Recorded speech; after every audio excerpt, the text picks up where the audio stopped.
गुरु प्यारी सात संगत जी, आप सभी को राधा स्वामी जी। सात संगत जी, बाबा जी की दया मेहर तो सभी पर है।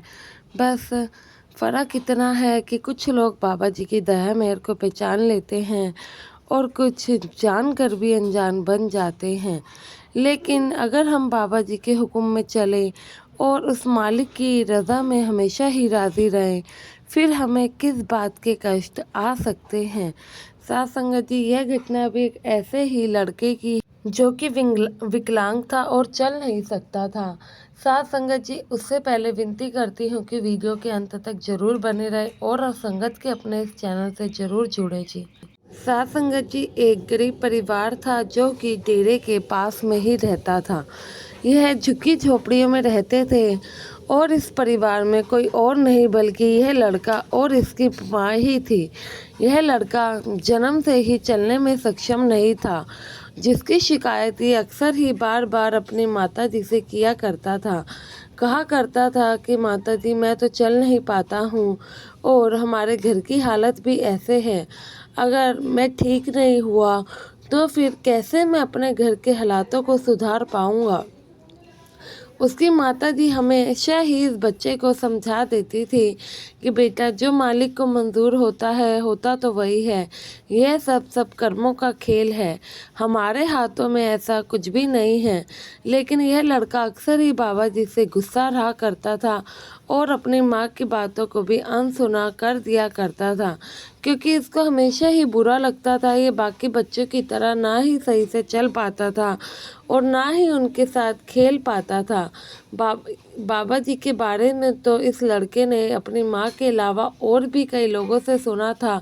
लेकिन साथ संगत जी, कहते हैं ना, जब हम पे कष्ट होते हैं तो हमें कोई कुछ भी कह ले, हमें कभी कुछ समझ नहीं आता है। ऐसे ही इनकी माता जी इन्हें समझाती थी तो ये कभी नहीं मानते थे। साथ संगत जी, जैसे ही थोड़ा वक्त बीतता है तो इनकी माता जी का देहांत हो जाता है। अब ये लड़का बिल्कुल ही अकेले रह जाता है। जैसे कि घर का गुजारा तो वैसे भी माँ ही इनका करती थी, इधर उधर थोड़ा बहुत काम करके घर का गुजारा चला लिया करती थी। अब माँ भी नहीं रही तो ये लड़का काफ़ी परेशान हो गया।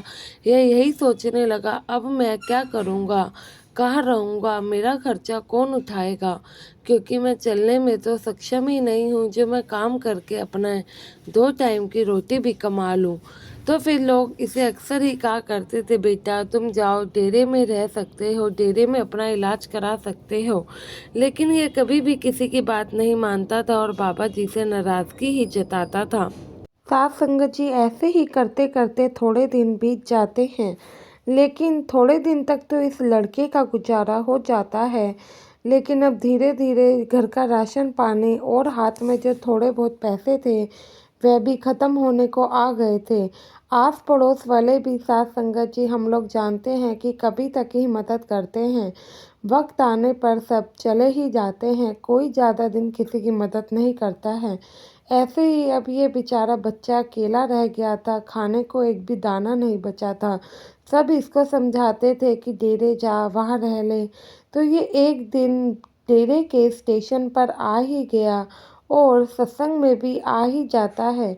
ये वहाँ पर आके बाबा जी को ढूंढने की कोशिश करता है, लेकिन बाबा जी तो ऐसे कहाँ किसी से मिलते हैं।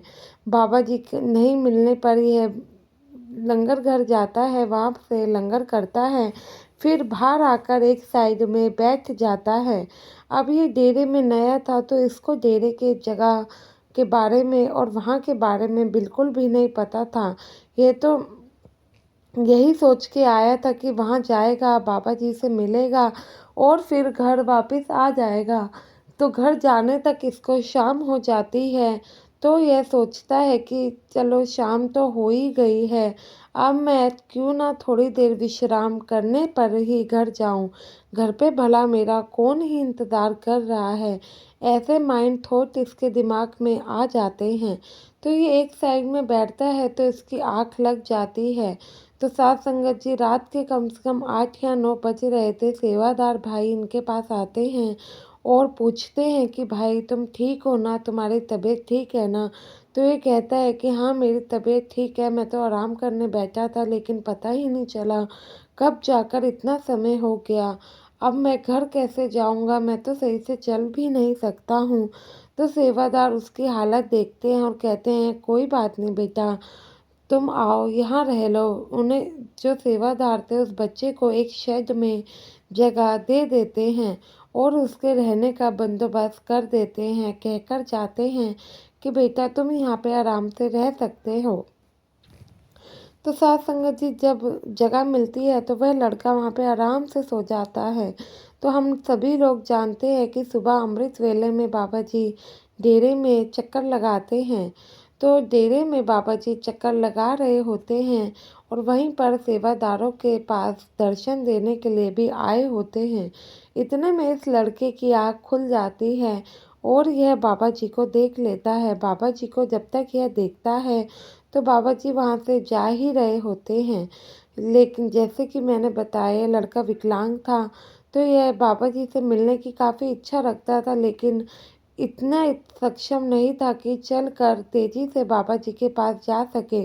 तो यह बाबा जी का पीछा करने लगता है, बाबा जी के पीछे पीछे चलने लगता है और कोशिश करता है कि बाबा जी तक पहुंच ही जाए। इतने में यह सब एक सेवादार देख लेता है, क्योंकि यह चलते चलते गिर भी जाता है। तो सेवादार भाई आते हैं, इतने में बाबा जी भी रुकते हैं और इससे पूछते हैं कि बेटा आप ये क्या कर रहे हैं, किस प्रकार की आपको कोई परेशानी है तो बताइए, आप ऐसे मेरा पीछा क्यों कर रहे थे।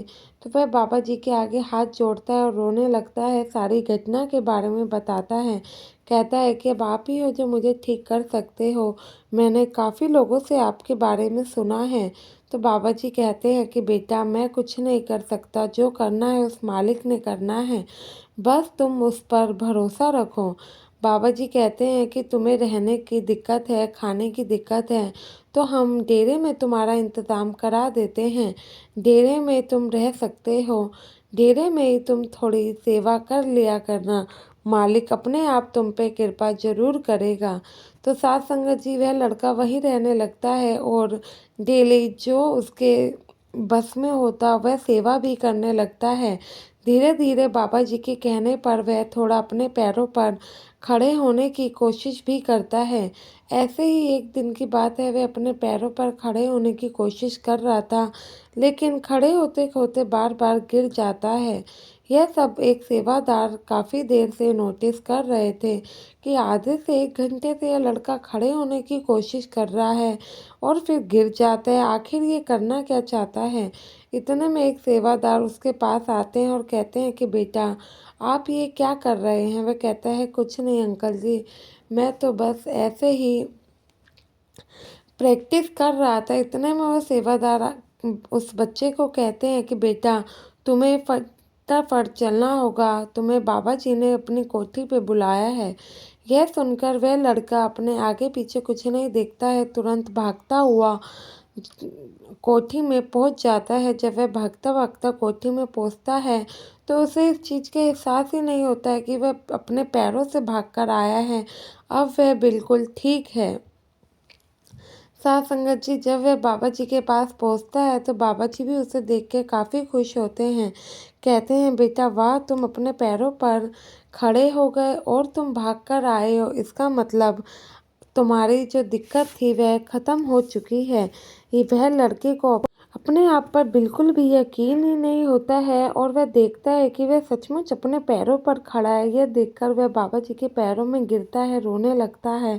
कहता है हे मेरे सच्चे बादशाह, आज तक मैंने जितनी भी गलतियां की हैं मैं उन सभी की माफ़ी मांगता हूँ। मेरे को तो यकीन ही नहीं था कि ऐसा हो सकता है, लेकिन दुनिया को आप पर यकीन था। उन्होंने मुझे कहा था कि तुम जाओ, बाबा जी की दृष्टि तुम पर पड़ेगी तो तुम ठीक हो जाओगे। तो बाबा जी फिर कहते हैं बेटा मैंने देखो कुछ नहीं किया है, जो किया है उस मालिक ने किया है, तुम्हें उनका शुक्राना अदा करना चाहिए और तुम अब हमेशा के लिए डेरे में रह सकते हो। डेरे में ही रहकर सेवा करो और अपना पढ़ाई शुरू कर दो। सेवादार तुम्हारा स्कूल में एडमिशन कराने में मदद करेंगे, ताकि आगे जाके तुम्हें अपना भविष्य भी तो संवारना है और तुम्हें यहाँ पे किसी प्रकार की कोई दिक्कत नहीं आएगी। जो चाहिए तुम सेवादार से बात कर सकते हो। साथ संगत जी ऐसे ही हैं हमारे बाबा जी, लेकिन हमें उनके दया मेहर को नहीं जान पाते। साथ संगत जी वीडियो अच्छी लगी हो तो वीडियो को लाइक और कमेंट में राधा स्वामी ज़रूर लिखिए। संगत के अपने इस चैनल से जुड़ने के लिए चैनल को सब्सक्राइब जरूर करें जी। गुरु प्यारी साथ संगत जी आप सभी को प्यार भरी राधा स्वामी जी।